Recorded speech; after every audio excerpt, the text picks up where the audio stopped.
Welcome to the deep dive.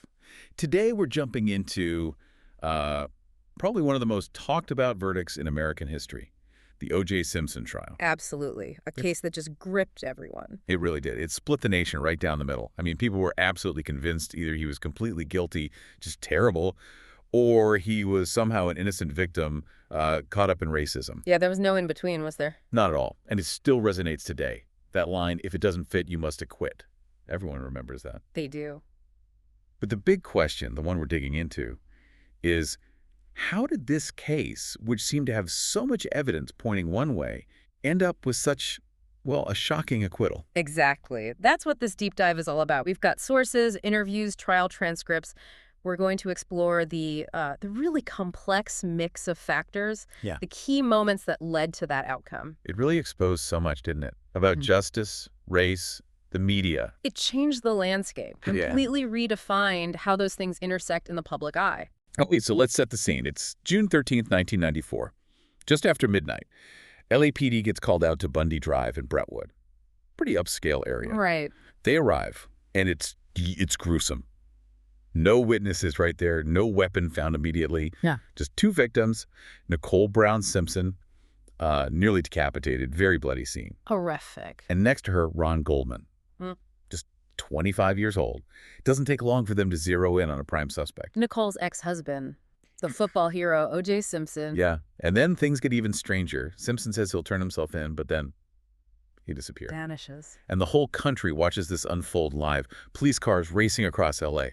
And then that image, the white Ford Bronco on the 5 freeway, that low-speed chase, Unforgettable. It went on for hours. absolutely riveted the nation. Wall-to-wall coverage. It finally ends with him surrendering at his own home on Rockingham. It wasn't just a chase, it felt like the start of something massive. And it was. That's a key insight from the sources, really. This wasn't just another high-profile murder case. It became, essentially, the country's first true reality show. The first televised trial like that, wasn't it? Start to finish. Exactly. Wall to wall. And that constant media glare, it meant everything. The evidence, the witnesses, the lawyers' moves.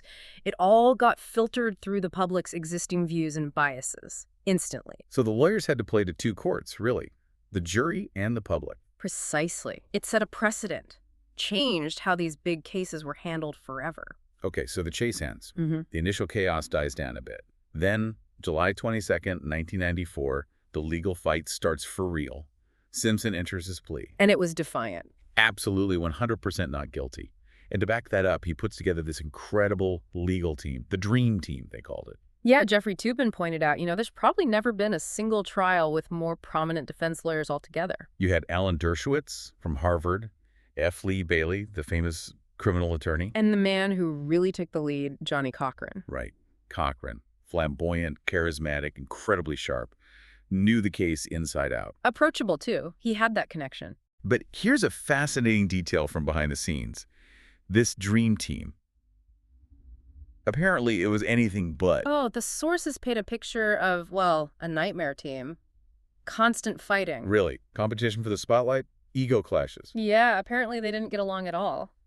Which makes you wonder. How did they agree on a strategy then? With all that friction? It's almost ironic, isn't it? That internal chaos, it kind of forced them together against a common enemy.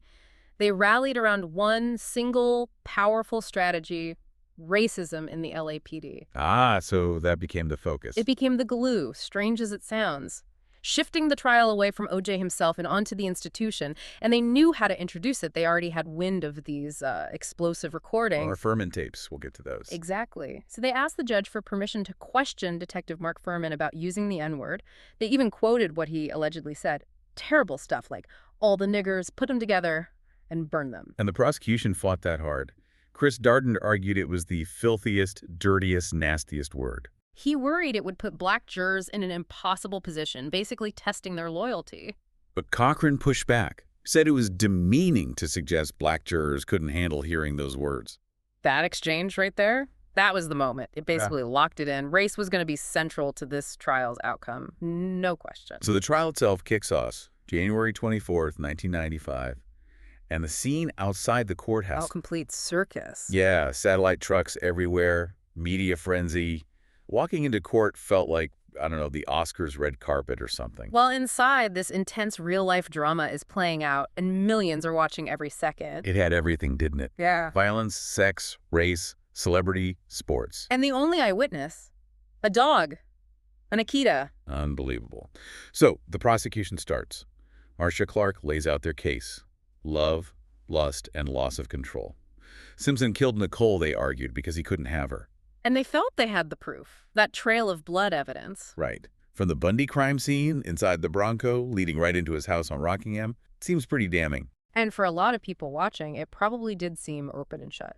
But the defense saw an opening there. They did. Johnny Cochran stood up and immediately went after the integrity of that evidence. He said, basically, that the LAPD's collection and handling was careless, slipshod, negligent. Claiming contamination. Exactly. Contaminated, compromised, and corrupted were his words. You have to remember, DNA forensics in '95. It was powerful, yes, but still relatively new in court. So the collection, the chain of custody, that was vulnerable. Absolutely. The defense knew if they could raise doubts about how that evidence was handled, that overwhelming proof might not seem so overwhelming anymore. That was their target. Beyond the physical evidence, the prosecution also tried to paint a picture of Simpson himself. Right, trying to show that behind the charming public image, there was a darker side, a history of violence. They brought up that 1989 incident. A detective testified seeing Nicole running out, just in her bra, yelling, "He's going to kill me." Chilling testimony. And then there was that 911 call. From 1993. Less than a year before the murders. You could hear Nicole saying, "My husband just broke into my house. He's ranting and raving. Broke the back door down." We actually have insights from David Aldana, one of the jurors. He was sequestered for the whole thing. He remembered hearing that call and thinking, wow, he can be pretty bad. And Nicole's own sister, Denise Brown, testified too. Said she saw Simpson beat Nicole, throw her against a wall. Threw her right out of the house, really building that narrative of domestic abuse. But the defense had a counter to that image, didn't they? They did. They showed a videotape taken on June 12th, just hours before the murders. What did it show? It showed O.J. interacting with the Brown family, kissing them, shaking hands with Nicole's father, Lou Brown, picking up his son. He looked relaxed, friendly. Not like someone dour and bitter and raging, as the defense put it. A direct challenge to the prosecution's story. Exactly, creating that reasonable doubt about his state of mind. And the jury actually visited the locations, right? Bundy Drive and Simpson's Rockingham house. Yeah, a field trip. Juror Alana mentioned it helped them understand the layout, the distances involved. He also had a funny memory of seeing the Heisman Trophy for the first time. Right. But they had strict rules. No talking, no touching. Just observe. Okay, let's circle back to that forensic evidence the prosecution laid out. It sounded extensive. It was. They emphasized blood evidence found in multiple locations.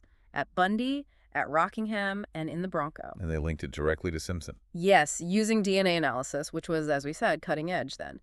They presented statistics like the blood matching Simpson's profile being found in only 1 out of 170 million Caucasians or African Americans. Pretty compelling numbers. And it wasn't just his blood. They found blood consistent with both Nicole and Ron Goldman in his Bronco. Okay. And on that glove found behind his house. Plus, crucially, Nicole's blood on socks found in O.J.'s bedroom. Wow.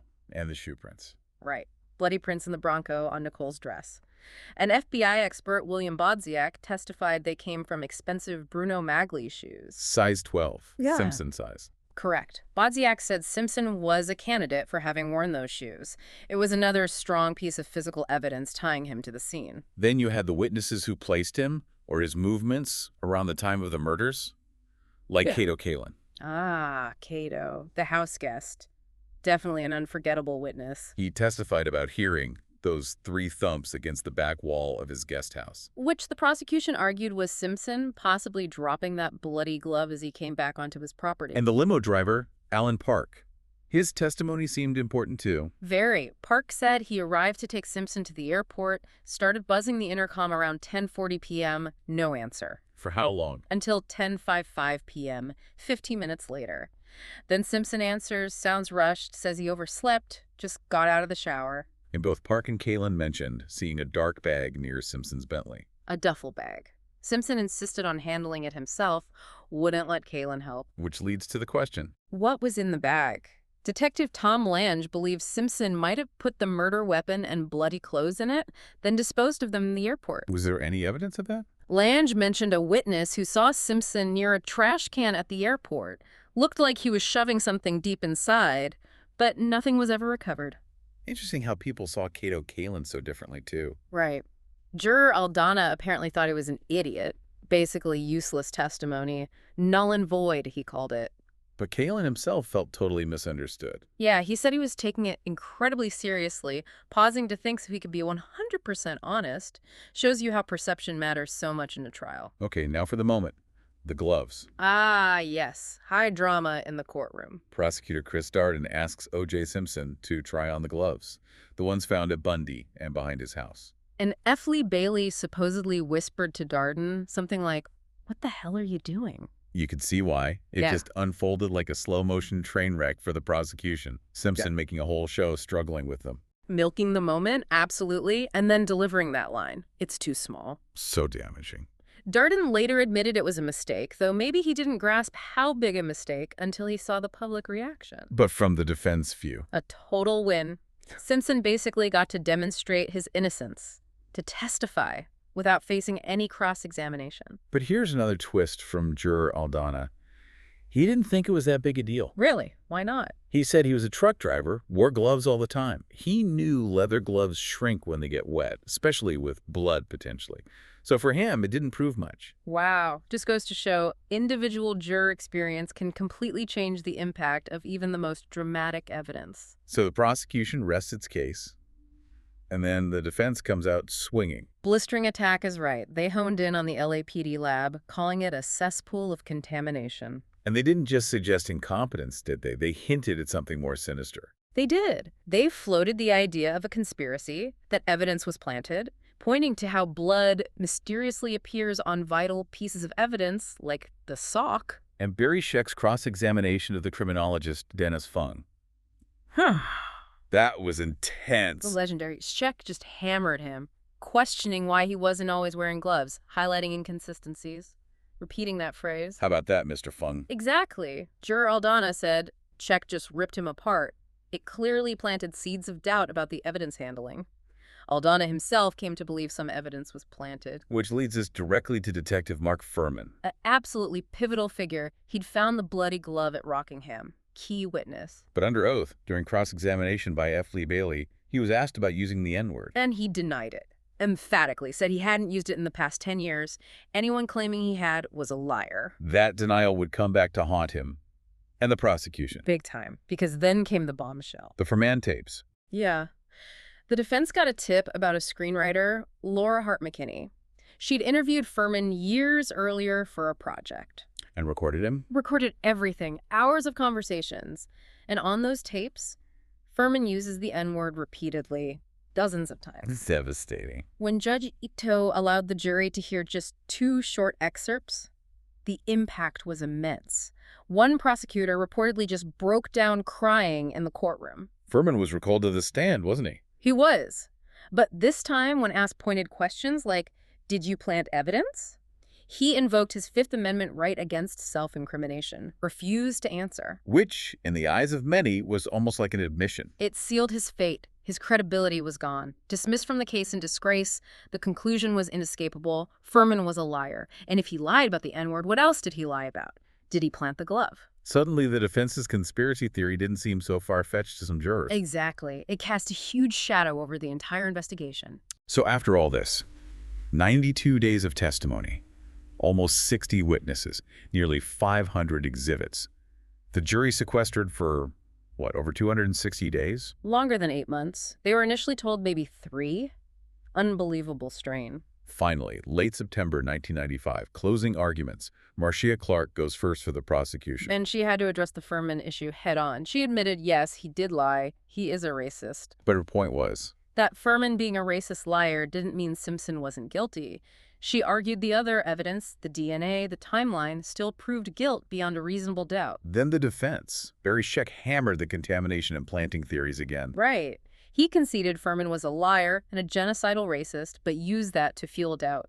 He focused on things like the blood on the sock, arguing they played with the sock, and if that could happen. That's reasonable doubt right there. Precisely. And then Johnny Cochran delivered his final, powerful closing. And gave us that line. The line everyone remembers, if it doesn't fit, you must acquit. Tying it all back to that glove demonstration. Genius move, really. So the case goes to the jury. And the tension across the country is palpable. That racial divide you mentioned earlier. It was stark. Polls showed huge differences. About 2/3 of Americans overall thought he was guilty. But broken down by race. Around 77% of white Americans thought guilty, but 72% of black Americans thought he was innocent. Just a massive gulf in perception. And the jury. Everyone expected them to deliberate for days, maybe weeks. Right, given the complexity, the length of the trial. But they came back incredibly fast. How fast? Just 4 hours. 4 hours after all that. Astonishing. Juror Aldana said the first vote was 10 not guilty, 2 guilty. So not quite unanimous at first. Was there a big fight? He said no, there wasn't arguing or yelling. Apparently, the two who initially voted guilty came around fairly quickly, not because they were suddenly convinced Simpson was innocent, But because... because they felt the prosecution hadn't met its burden. They hadn't proved guilt beyond a reasonable doubt. That standard is key. It is. Aldana maintained his belief that some evidence was planted, that anything Furman touched was tainted. He felt the police really were, in his words, as incompetent as the defense had made him out to be. October 3rd, 1995. Verdict day. The whole country basically stopped. Everyone watching, waiting, glued to their TVs. They said Beverly Hills was silent, Rodeo Drive deserted, crime reportedly dropped to near zero for those couple of hours. Incredible national focus. And then the court clerk reads the verdict. For the murder of Nicole Brown Simpson Not guilty. and for the murder of Ron Goldman. Not guilty. The reaction was just instantaneous and divided. Fred and Kim Goldman, Ron's father and sister, completely devastated, like being physically struck. Yeah, Fred Goldman described it as feeling like your insides were yanked out, just raw grief and disbelief. While on the other side of the courtroom, with Simpson's family and supporters. Cheers, jubilation, relief. And that split mirrored what was happening across the country. Absolutely. News footage showed black communities cheering, white communities looking stunned, some crying. It laid bare that racial divide in a way few things ever had. It really felt like people saw completely different trials. They did. People saw what they wanted, or perhaps needed to see, based on their own experiences and perspectives on race and the justice system. As one woman put it, feeling like she'd been punched in the stomach, she said, "It was as if this was my brother and sister. Everyone felt personally involved. Everyone took sides." Simpson walked free from the criminal trial. But that wasn't the end of the legal battles. No, the Goldman and Brown families weren't done. They filed a civil suit against him for wrongful death. Different court, different standard of proof.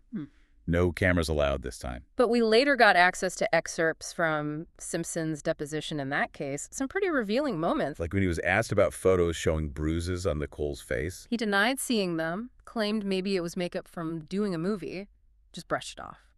And the infamous ugly-ass shoes comment. Right.